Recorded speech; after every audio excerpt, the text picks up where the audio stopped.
26 जनवरी 2018 कासगंज।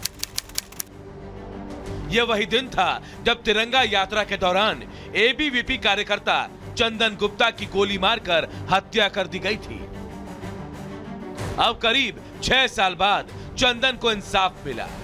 लखनऊ के NIA court ने 2 दिन पहले यानी 3 जनवरी को 28 दोषियों को उम्र कैद की सजा सुनाई। एनआईए कोर्ट को और सभी लोगों को हम धन्यवाद देते हैं।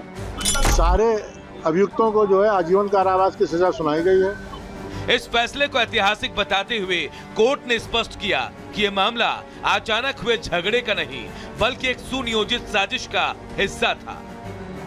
वहीं एनआईए कोर्ट के फैसले के बाद इस मामले को लेकर जो खुलासा हुआ वो बेहद चौंकाने वाला है। चंदन गुप्ता मर्डर केस में बड़ा खुलासा। विदेशी फंडिंग से लड़ा गया कासगंज दंगे का केस। 130 पेज के ऑर्डर में पाकिस्तान लंदन का जिक्र। एनआईए कोर्ट लखनऊ ने कहा जांच होनी चाहिए। जी हां, इस केस के फैसले के वक्त एनआईए कोर्ट ने जो कुछ कहा वो चौंकाने वाला है। 130 पन्नों के विस्तृत फैसले में विदेशी फंडिंग और एनजीओ के जरिए इस केस को लड़ने की बात सामने आई।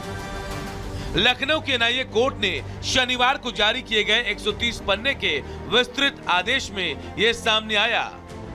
आरोपी पक्ष ने पाकिस्तान और अन्य विदेशी संगठनों की फंडिंग से जुड़े एनजीओ के माध्यम से अपना केस लड़ा। कोर्ट पर दबाव बनाने की कोशिश की गई। कोर्ट ने अपने आदेश में कहा कि ये एनजीओ न्यायिक प्रक्रिया को प्रभावित करने और समाज में सांप्रदायिकता बढ़ाने का प्रयास कर रहे हैं। इन संगठनों ने कई ऐसे अभियुक्तों को बचाने की मदद की जो आतंकवाद, नकली मुद्रा और देश विरोधी गतिविधियों में शामिल थे। एनआईए कोर्ट ने इन एनजीओ की भूमिका पर गंभीर चिंता जताई और इनके उद्देश्यों की जांच के आदेश दिए। चंदन गुप्ता के परिवार ने कोर्ट के फैसले को ऐतिहासिक बताया और कहा कि यह तिरंगे और संविधान की सम्मान की जीत है। वहीं विदेशी संगठन और एनजीओ के खुलासे पर चंदन के पिता सुशील गुप्ता ने हैरानी जताई और गृह मंत्रालय से जांच की मांग की। मैं इस बात से अचंभित था कि इतने बड़े वकील कर लेते थे ये, जो जिनकी ईयरिंग एक ईयरिंग 5-5 लाख रुपए की थी। इनकी जांच होनी चाहिए। इनको हमारी केंद्रीय सरकार जो भी है, गृह मंत्रालय वगैरह, उनकी जांच करे कि इन पर पैसा कहां से आ रहा था। चंदन गुप्ता केस में कोर्ट का खुलासा न केवल चौंकाने वाला है बल्कि ये प्रशासन और न्यायपालिका के लिए एक चेतावनी भी है। अगर इस मामले की जांच कर कार्रवाई नहीं हुई तो आने वाले समय में कई चंदन गुप्ता यूं ही कुर्बान होते रहेंगे। Bureau report, Republic Bharat.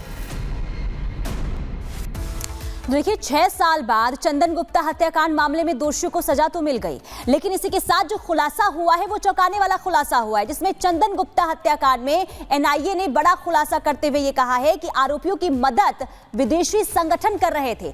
Britain और अमेरिका के संगठन मदद पहुंचा रहे थे। लंदन, न्यूयॉर्क और वॉशिंगटन में से सहायता जो है भेजी गई। चंदन हत्याकांड पर एनआईए के ऑर्डर से ये खुलासा हुआ है। आरोपियों को कानूनी मदद पहुंचा रहे थे संगठन, ये कहा गया है। गृह मंत्रालय और बार काउंसिल को अब रिपोर्ट जो है वो भेजी जाएगी, लेकिन इस पूरे मामले को लेकर जो ये खुलासा हुआ है ये वाकई में बड़ा खुलासा है। इसकी जांच तह तक होनी चाहिए, क्योंकि सवाल ये है कि आखिर हत्यारों को विदेशी मदद कैसे पहुंच रही थी और क्यों पहुंच रही थी।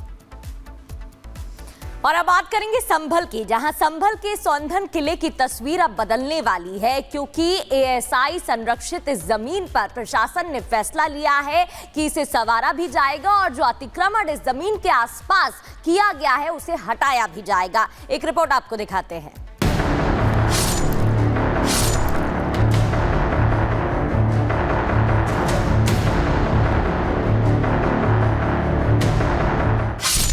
सौंधन किले को संवारने की तैयारी, प्रशासन करेगी किले का सौंदर्यीकरण। एएसआई संरक्षित किला हो गया है खंडहर। प्रशासन के दौरे के बाद जगी उम्मीद। संभल में मिल रहे सनातन के सबूत के बाद अब संभल प्रशासन ने जिले के सभी प्राचीन धरोहरों को संवारने का जिम्मा उठा लिया है। इसी कड़ी में प्रशासन की टीम एएसआई संरक्षित सौंधन किला पहुंची। प्रशासन ने 500 साल पुराने सौंधन किले का निरीक्षण कर आसपास किए गए अतिक्रमण को हटाने और इस किले को संरक्षित करने की बात कही। बताते हैं कि लगभग 500 वर्ष पूर्व इसको बनाया गया था। यहाँ पे प्राचीन कूप भी है, प्राचीन मंदिर भी है, प्राचीन एक मस्जिद भी बनी हुई है और ये जो सौंधन का किला है ये भी बना है। हम एएसआई को अवगत करवाएंगे कि वो यहाँ की जो स्थितियाँ उनको देखें और पुनः जो ये विरासत है इसका जीर्णोद्धार करें। ये किला संभल सदर तहसील से करीब 15 किलोमीटर दूर सौंधन मोहम्मदपुर में बना हुआ है।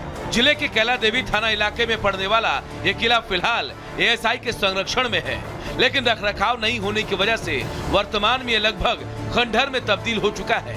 यहाँ अतिक्रमण कर रह रहे लोगों ने कहा कि अगर उन्हें नोटिस मिला और उनके लिए कोई दूसरी जगह रहने की व्यवस्था की जाएगी तो वो यहाँ से चले जाएंगे। इसका मुआवजा हमें दे दो और बस ये दे दो, कहीं रहने के लिए जगह जमीन दे दो, इसका मुआवजा कहीं बना लेंगे हम जा करके। जमीन जायदाद देंगे कम तभी तो हम रह लेंगे। हम काय में रह लेंगे हैं? हम काय में रह लेंगे तो काय में डाल लेंगे, बासन ले जाया करेंगे। आपको बता दें कि संभल जिले में कुल 6 एएसआई संरक्षित धरोहर हैं, जिन्हें प्रशासन ने संवारने का जिम्मा लिया है। इन्हीं धरोहरों में से एक है एएसआई संरक्षित सौंधन का किला। माना जा रहा है कि अगर सौंधन किले का सौंदर्यीकरण कर इसे संरक्षित कर दिया जाएगा तो आने वाले दिनों में ये टूरिस्ट स्पॉट के रूप में लोगों और सरकार के लिए कमाई का जरिया भी बन सकता है। Bureau report, Republic Bharat.